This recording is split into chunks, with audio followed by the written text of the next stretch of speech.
Добар ден. За прв пат во 24 години колку што се емитува Автомагазин, ова време од годината не сме во Женева. 2 дена пред да тргнеме натаму како превентивна мерка за да не им донесе уште некој вирус, швајцарските власти ги забранија сите поголеми јавни настапи. За да се спаси што може да се спаси, организаторите на салонот на автомобилите реагираа со виртуелен новинарски ден. На тој начин, изложувачите можеа секој од својата земја, преку пренос на интернет во живо, да ги представат на јавноста своите новитети. За да ви ги пренесеме новостите, се изнамачевме повеќе отколку да бевме во Женева, бидејќи производителите како да останаа збунети поради можноста виртуелно да ги представат своите новости. Иако со години наназад го обвинуваат токму интернетот како причина на абстинирањето од големите автосалони, производителите на возила реагираа сосема неподготвено на тоа. Дел од нив воопшто не ја искористија можноста, а други пак емитуваа од импровизирани студија во несоодветни услови. Така, се изнагледавме видеа со слаб квалитет, некои снимени дури и со мобилен телефон. Во нив доминираа директорите и другите одговорни лица на компанијата, во чии предолги обраќања како да немаше место за автомобилите кои требаше да бидат презентирани. Собравме што можеше да се собере за колку толку да ви го пренесеме овој 90-ти поред салон на автомобилите во Женева, кој за прв пат, а искрено се надеваме и за последен пат, се организира во виртуелна форма.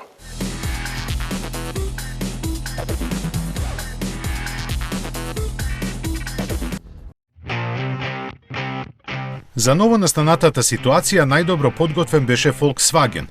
Покрај виртуелната пресконференција, германците преселија и дел од штандот во Волфсбург, од каде не запознаа со своите новитети. Во прв план беа спортските изведби на голф. Ги има 3 означени со познатите кратенки GTD, GTE и GTI. Првата е дизел и располага со 200 конски дволитарски мотор, во комбинација само со 7 степен DSG менувач. Опремен е со двојно впрскување на AdBlue адитив, кој со двата каталитички конвертори треба максимално да ги прочисти издувните гасови. Следи хибридниот GTE со 1,4 литарски TSI бензинец, кој заедно со електромоторот испорачува 245 конски сили. Тој на струја може да помине околу 60 на километри. Она вистинското е GTI верзијата која располага со исто 245, но турбо бензински конски сили. Мануелниот менувач е стандарден, а DSG опцијата се добива со доплата. Дизајнерска новост кај сите е LED лентата напред на која е придружена уште една, кај GTI со црвена, кај GTD со сребрена, а кај хибридот во сина боја. Сите верзии се пониски за 15 мм заради адаптабилното ослонување кое со трите режима на работа ќе ги подгрева возачките аспирации. Истата задача ќе ја има и спортски настроениот интериер, кој од еден до друг модел се разликува по бојата на деталите. Дигиталниот кокпит се подразбира како и сите системи за асистенција и поврзување. Премиера во Женева требаше да има и предсерискиот електричен кросовер, чија ознака очекувано е ID4. Со компактни димензии и користење на механиката од ID3, тој на почетокот ќе биде лансиран само со заден погон, но подоцна ќе пристигне и верзијата со 4 погонски тркала. Дизајнот му е препознатлив, а смалениот коефициент на отпор на воздухот ќе му ја зголеми автономијата на 500 км. За разлика од ID3 ќе се продава и произведува во Европа, Кина и Соединетите Американски држави. Техничките карактеристики засега не се познати.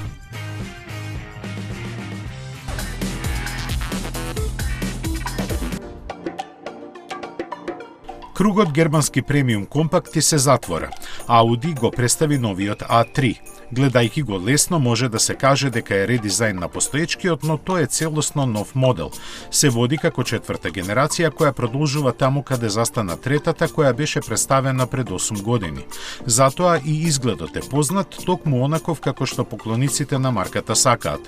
Деталното око сепак ќе забележи нови детали кои некои можеби ќе ги потсетат на Lamborghini, посебно во внатрешноста, а таму доминираат чистите линии, квалитетните материјали и секако дигиталниот кокпит.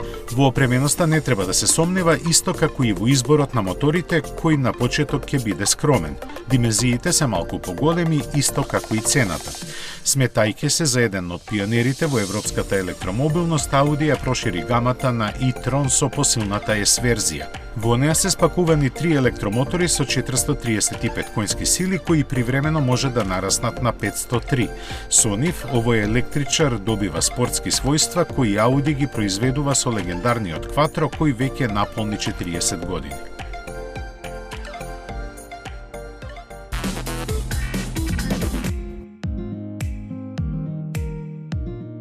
На штандот на Сеат во Женева традиционално владееше голема гужва. Таа годинава ќе беше дури и поголема, бидејќи шпанците подготвија два моќни новитети. Главниот интерес требаше да го предизвикува новата генерација на Леон, кој ќе се најде во продажба веќе идниот месец.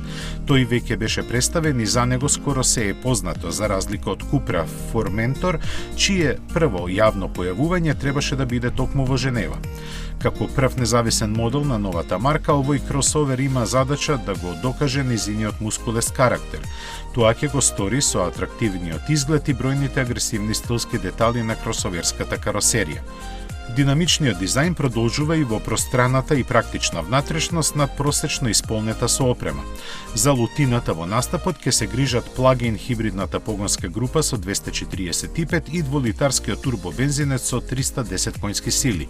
Посилната изведба ќе доаѓа со погон на сите тркала, а обете верзии ќе имаат менувач со 2 спојки. Првите испораки се очекуваат при крајот на годинава.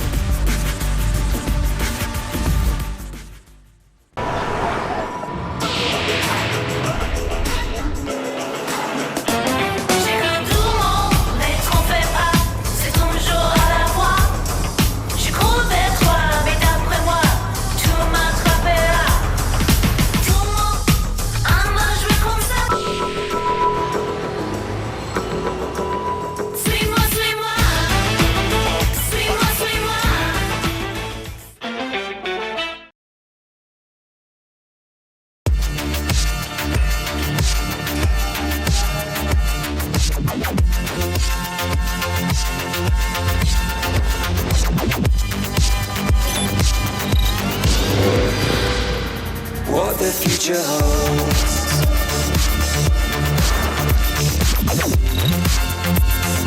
Waiting for the stars to align.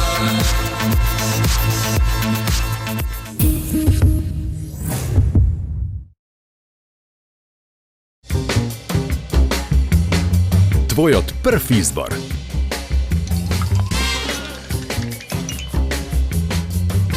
Брилијант. Водечко масло за јадење според потрошувачите во Република Македонија по сите карактеристики. Quiz, query, try, spy, take cover, go for a swim, go on a whim, go outside in, and inside out. Look once, look twice. Follow a compass, not a clock. Never stop discovering.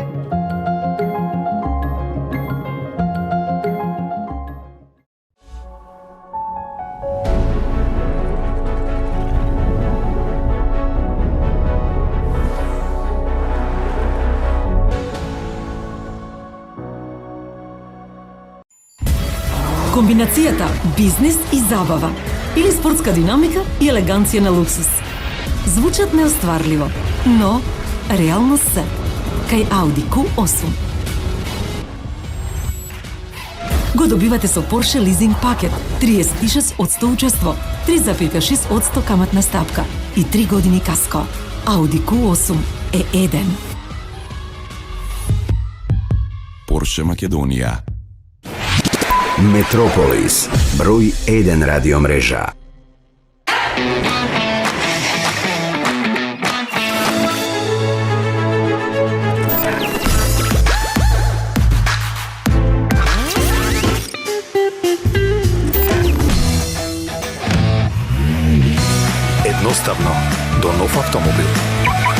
со Шпарка се лизинг.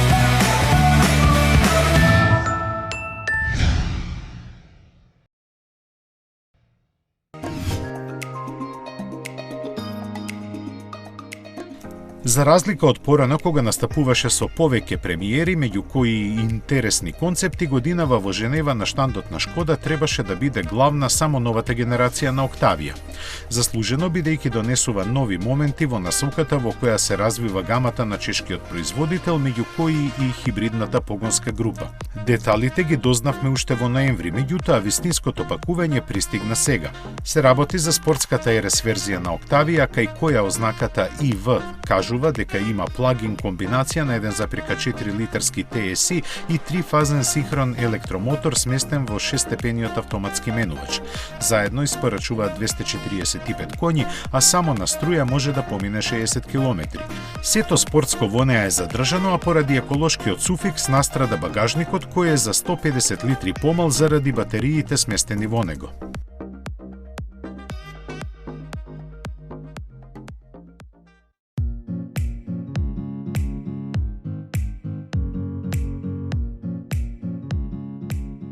Секој пат со различен модел, но со иста намера. Французите и покрај продажните резултати не се откажуваат од премиум сегментот. Најновиот нивни предизвик доаѓа под ознаките DS, премиум марката на Citroen. Бројката 9 треба да каже дека се работи за најдобро од најдоброто, што во овој момент значи дека е луксузен модел изведен од Peugeot 508. Во однос на германската конкуренција ќе предличи со меѓускиното растојание од дури 2,8 метри, но ќе каска со основниот 1,2 литарски турбо трицилиндричен мотор. Тој рака на срце во комбинација со хибридниот систем ќе развива 225 конски сили, кои на предните тркала ќе се пренесуваат со помош на 8-степен автоматски менувач. Се споменува и верзија со погон на сите тркала со посилен мотор кој би можел да развива 360 коњи, но за неа деталите ќе ги дознаеме малку подоцна. Но, колку и да е маркантен, DS9 нема долго да биде знаменосец на целата PSA група. Почесното место ќе мора да му го препушти на моделот кој ќе произлезе од Aerosport Launch концептот. Тој со своите 5 метри влегува во една друга димензија на француската автопродукција, каде ќе владее и со својот дизајн. Засега е далеко од сериското производство за да го коментираме, но во Citroen се решени еден убав ден во иднина да го имплементираат и кај другите модели.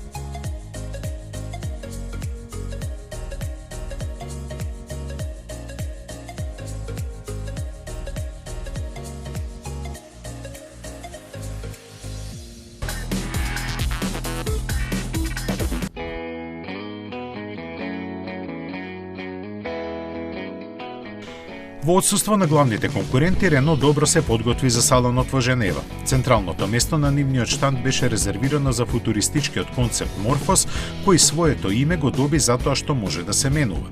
Имено во режимот за град, тој е долг 4,4 метри и ќе користи електромотор со 136 конски сили и една батерија која ќе му овозможи автономија од 400 км. За возење на отворен пат, неговата каросерија се продолжува за 40 см. Тогаш се вклучува и втората батерија која му овозможува поминување дополнителни 300 км, а вкупната моќност се зголемува на 218 коњи. Се менува и распоредот на седиштата, до душа на начин кој тешко дека ќе може да се прифати од страна на патниците. Интересно освежување во понудата на Рено се електричната верзија на Twingo и хибридните Captur и Clio.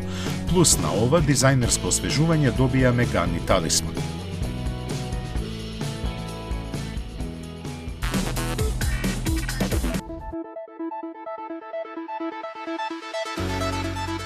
Се шушкаше подолго време, а сега стана стварност и Dacia ќе се вклучи во електричната трка. Романците за концептот наречен Spring ќе кажат дека представува револуција бидејќи треба да ги направи електричните возила попристапни. Колку ќе чини не е познато, но се знае дека со автономија од 200 км ќе пристигне на европскиот пазар идната година. Налике на многу малиот кросовер Kwid, кој Рено го продава во Индија, Бразил и Кина. Иако официјално не е потврдено, најверојатно ќе се производува во погоните на Dongfeng, кој како кинески партнер на Рено веќе има сличен модел развиен заеднички со Nissan.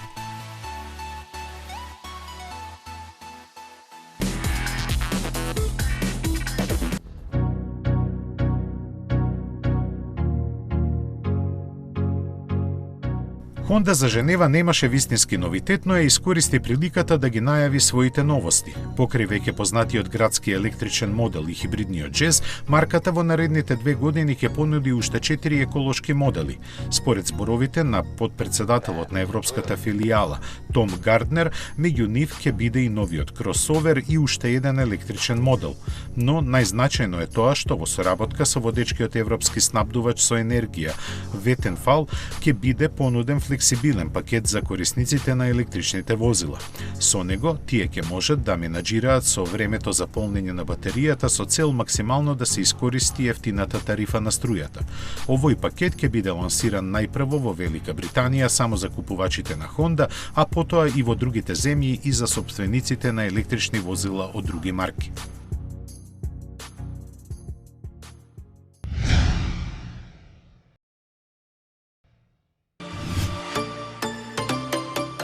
Hyundai за Женева подготви новитет од кој се паѓа во несвест, но за жал слабо го презентираше на виртуелната пресконференција. Сепак нема да им замериме на одговорите што премногу зборуваа, а премалку го покажаа, бидејќи за концептот со назив професи, навистина има што да се каже. Освен што е електричен и го најавува идното дизајнерско изразување на марката, тој во себе содржи многу технологии кои од денешната гледна точка се префутуристички за да го најдат својот пат до сериското производство. Автономните можности се едни од нив, заради што нема класичен управувач. Место него се поставени 2 џојстика, еден на вратата, а друг на централната конзола. Во согласно со тоа се и големите стаклени површини и седиштата кои се навалуваат за да можат патниците комплетно да уживаат во возењето.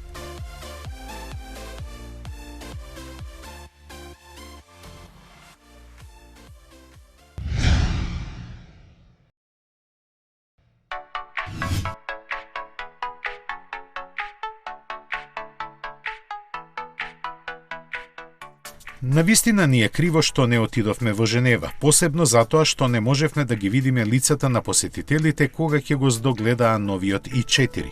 Мислевме дека навикнавме на разни провокации од BMW, но ова што баварците го направија изненади. Планиран за сериското производство идната година, електричниот концепт просто делува како проектил од ведро небо. Од искуство сепак мора да признаеме дека овој новитет кој е пресуден за иднината на дизајнот на марката за неколку години ќе не изгледа сосема нормално. Но во овој момент тешко се наоѓаат зборови да се опише неговиот изглед, затоа како увод во се на она што ќе го донесе, ќе се задржиме на бројките. Тие засега се малку, но најважните ги знаеме. BMW i4 располага со 530 конски сили кои ќе го лансираат до 100 за помалку од 4 секунди. Има батерии од 80 киловат-часа кои, како тврдат од Минхен, се доволни за тешки заверување 600 километри. Како шлаг на тортата, BMW i4 емитува звук како ниту еден друг електроавтомобил, за што е заслужен прославен филмски музичар Ханс Цимер, чие име се среќава на шпиците на ремек делата како Рейнмен, Кралот Лав, Гладиатор, Последниот самурај и други.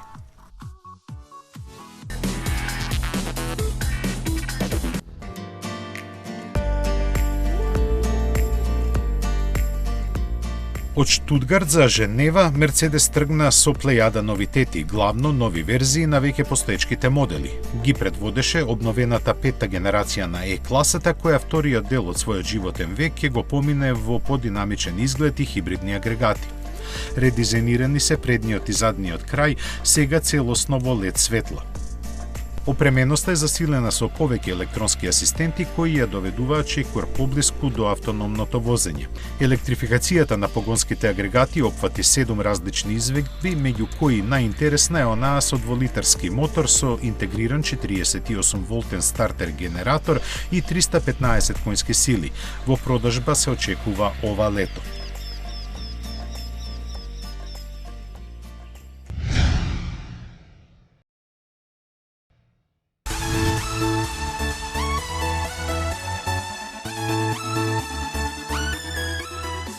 Секој 911 е турбо, но само еден е Porsche 911 турбо. Всушност два, бидејќи го има како купе и кабриолет. Ке се појават и други, но засега е само овој што ја има буквата S во ознаката. А таа значи забрзување до 100 км на час за 2,7 секунди, овозможено од 650 коњски сили. Произведени се од 3,8 литарски твин турбомотори и ќе го дотераат до максимални 330 км на час. Какво е чувството при тоа, ни кажа лично Марк Вебер, која одржа виртуелната пресконференција на откажаниот салон во Женева. Ние и без неговите зборови веруваме во се што Порше ќе ни каже за овој модел, бидејќи тој е легенда уште од 1975 година, кога се појави неговата прва генерација. Во оваа најновата доби нов изглед со браникот со интегрирани LED дневни светла, проширената каросерија и карактеристичните всисници за воздух. Погледот на задниот крај открива спойлер кој по потреба се подигнува и додава дополнителна доза агресивност. Силата се пренесува на сите тркала преку PDK 8-степениот менувач, а мануелната опција не се ни разгледува. Адаптибилното ослонување ги држи цврсто на подлогата тркалата кои напред се од 20, а назад од 21 инч. Приказната во внатрешноста е добро позната, пред возачот се наоѓа класичен покажувач со бројот на вртежи, додека се останатото е дигитално. Инфозапавниот систем е со екран чувствителен на допир, а спортските седишта проширени налик на оригиналот кој го расшири терминот турбо низ целиот свет. Цената во Германија му стартува од 218.000 евра за купето и 232.000 за кабриолетот.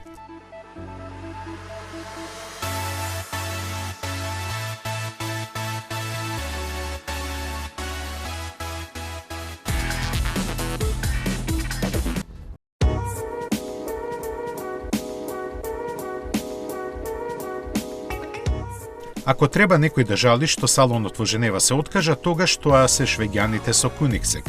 Тие навистина здраво се подготвија за ова негово издание и прекосејки на настаните својата пресконференција ја одржаа на сопствениот штанд. Се беше како што требаше да биде, освен што немаше публика за да ги види нивните два новитета. Првиот е Jesko Absolute, со кој имаат намера да достигнат 500 км на час. Механиката е иста како кај стандардниот Jesko, покажан лани исто така во Женева, но аеродинамиката е подобрена. Вториот новитет е вистинско изненадување. Наречена Gemera, тој е супер автомобил за целото семејство. Овој GT Tourer има 4 седишта на кои може да се сместат патници со височина од 2 метри, големи врати кои се отвораат нагоре и 1700 коњски сили. Ги добива од хибриден погон составен од, верувале или не, 2-литарски трицилиндричен мотор спарен со 3 електромотори. Силата се пренесува на сите 4 тркала и го забрзува до 100 км на час за 1,9 секунди. Во план е да се произведат 300 примероци, чија цена ќе биде околу $1.000.000.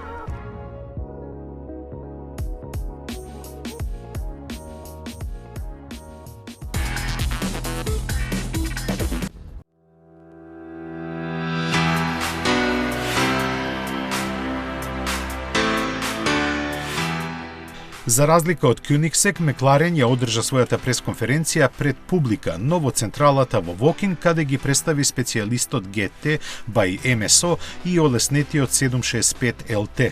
Првиот новитет не е ништо друго освен демонстрација на можностите на специјалното оделение за персонализација, но затоа на вториот му нема рамен. Тој представува голем исчекор во однос на другите модели од супер серијата и најново ги поместува границите на љубопитноста кои ќе ги откријат точно 765 купувачи. Ним на располагање ќе им стои исто толкав број коњски сили кои ќе го забрзаат до 100 км на час за 2,8, а до 200 за 7,2 секунди.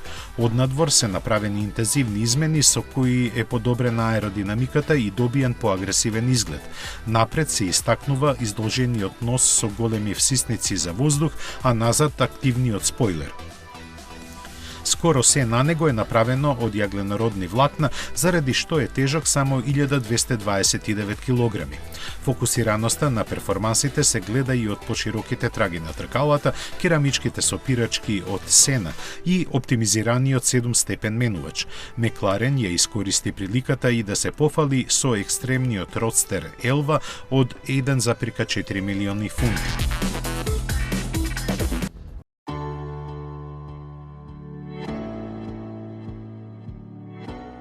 За Женева Астон Мартин имаше подготвено 3 премиери. Првата е новиот DBX кој доби посебен Q третман кој ги покажува неговите можности за персонализација. Втората е магнетно привлечниот Vantage Roadster со Twin Turbo V8 мотор од AMG. Третиот модел е она вистинското, достоен гордо да го носи логото на 107 годишната марка. Направен во класичен спидстер стил, во неговиот долг нос е сместен 5,2 литерскиот V12 мотор навијан на 700 конски сили. Со него тој забрзува до 100 км на час за 3,5 секунди, иако нема ветробранско стакло ниту покрив. Изведен е како уникатна комбинација на DBS Суперлегера и Vantage и располага со мноштво карбон. Такви му се и сопирачките за 21-инчните тркала, кои ќе помогнат да запре од максималните 300 км на час. И во отворената внатрешност се останува без многу коментар. Ги нема денес се присутните екрани, а место касета пред совозачот се наоѓа преносливата кожена торба. Планирано е да се произведат 88 примероци по цена од 765.000 фунти.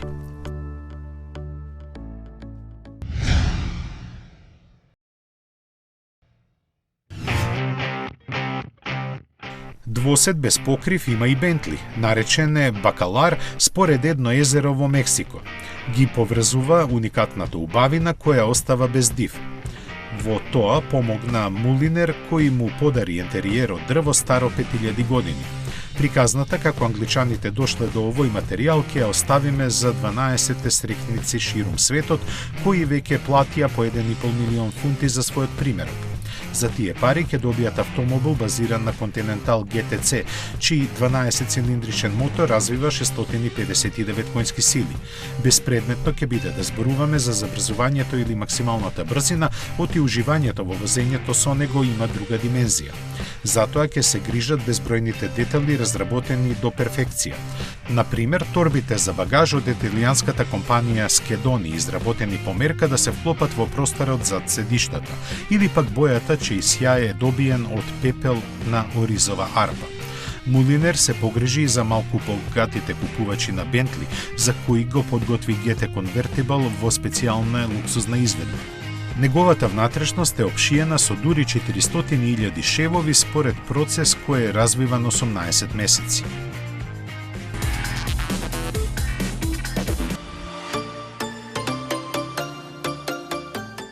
И Морган имаше подготвено премиера за Женева. Се работи за 4-цилиндричната верзија на моделот Plus Six, представена лани во ова време кога компанијата премина во италијански раце. Ја има истата алуминиумска платформа, додека во духот на 110 годишната традиција, панелите од каросеријата се поставени на дрвена рамка. Моторот е дволитарски турбо со 255 коњи по потекло од BMW, а погонот на задните тркала преку 6-степен мануелен или 8-степен автоматски менувач. Благодарение на тежината од само 1009 кг Morgan Plus 4, како што му е ознаката, има достојни перформанси. Забрзува до 100 на час околу 5 секунди и постигнува максимални 240 км на час. Овој отворен двосет со рустикален изглед на британскиот пазар ќе чини 63.000 фунти.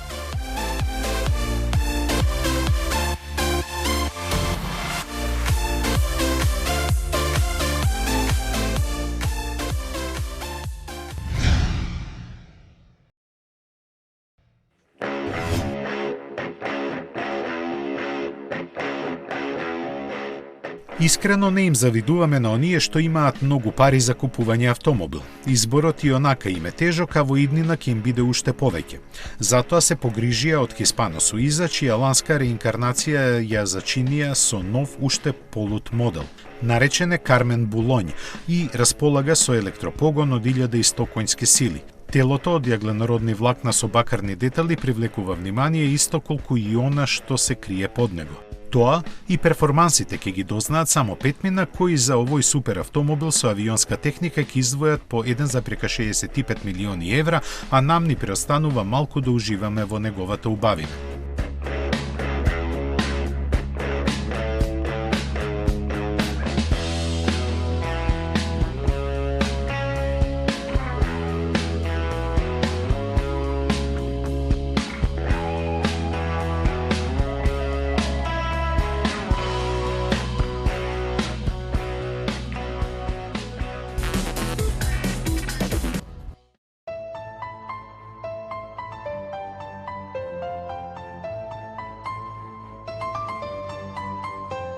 Наместо во Женева, трите концепти на италијанската каросерница GFG Style завршија во сопствениот музеј, меѓу бројните други, бидејќи зад акронимот GFG всушност стоја Джорџето и Фабрицио Джуџаро, кои не треба да ви ги представуваме. Најновите нивни креации од купно 500, колку што во своите кариери тие имаат подпишано, се електрични. Два од концептите ја имаат ознаката Vision 2030 и според нивните зборови се наменети за оние што сакаат да ги исполнат своите соништа, надежи и амбиции. Имаат кросоверски карактеристики, иако тоа на прв поглед не е забележливо. Двајцата славни дизајнери нив вешто ги имаат сокриено во стилски обликуваната купе каросерија од јагленородни влакна поставена на алуминиумска рамка. Располагаат со 510 коњски сили, кои може да ги свртат сите 4 тркала, преку 200 км на час на секаков терен. Натрешноста им е сполнета со екстремни материјали, посебно онаа на вториот концепт, означен како Desert Ride. Во однос на оригиналниот Vision 2030, тој има помали тркала, клиренс од 240 мм, поголем багажник и заштитни елементи на каросеријата. Отворениот управувач дава посебно чувство кое се пренесува и во третиот концепт Bandini Dora. Класичните спортски линии кај него не оставаат простор за предпоставки за како вид автомобил се работи, ниту пак за тоа какви перформанси има.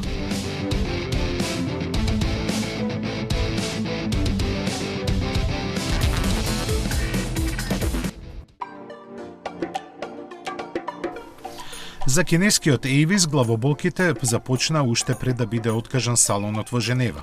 Тие заради проблемите со производството предизвикани од коронавирусот во својата земја не стигнаа да го подготват најавениот новитет, концептот U6 Inion. Мора да го одложат и лансирањето на електричниот кросовер U5 во Европа за август, првично планиран за идниот месец. Тој треба да биде опремен со електропогон од 190 коњски сили и батерии кои му возможуваат автономија од 460 км. Но она што е најинтересно е цената која се очекува да стартува од само 25.000 евра.